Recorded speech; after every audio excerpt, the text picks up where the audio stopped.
Yummy! Ano nga ba ang sikreto sa flavorful and crispy na fried chicken?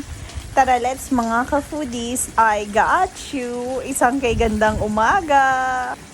Siyempre, mag-start tayo sa chicken na chop na. So, dun sa wings natin, ito yung pinakasikreto para madali siyang iprito. Kailangan natin ng small incision dun sa joints para hindi ka mahihirapan. So, now we're chopping the garlic as aromatics. Ito yung magbibigay ng flavor dun sa chicken.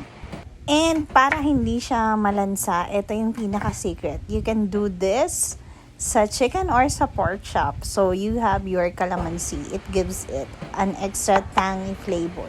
Citrusy. And pinagsama na natin yung calamansi and yung ating garlic. At yan yung magpapasarap.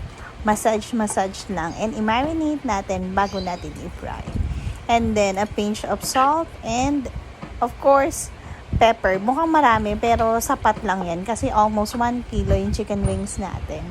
So, dito naman sa ating breading, 1:1 ratio for the cornstarch and the flour breading. So, yung breading natin would be all-purpose flour na may garlic powder, and then you have pepper and then salt. Yun. So, i-coat lang natin yung ating chicken wings. Make sure na covered siya. And don't forget na pagpagin kasi you needed to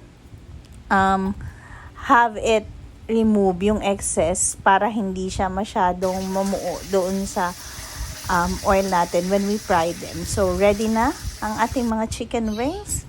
Sa mainit na pan, ilagay lang natin. And then, hintayin nating mag-sear both sides.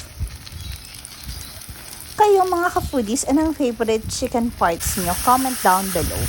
Ayan, okay na tayo sa color. So, balik pa rin na natin. Kapag golden brown na both sides, so ito na yung sign na ahunin mo na at ilagay mo siya doon sa plate na may tissue paper para it would absorb yung excess oil natin.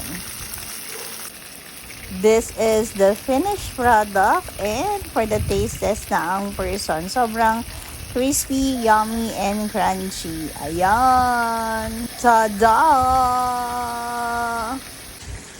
Ayan na, yum, to die for. So that would be all. I hope you learned a lot from this ka-foodies Luto edition, Luto serye. That will be all. Until next time.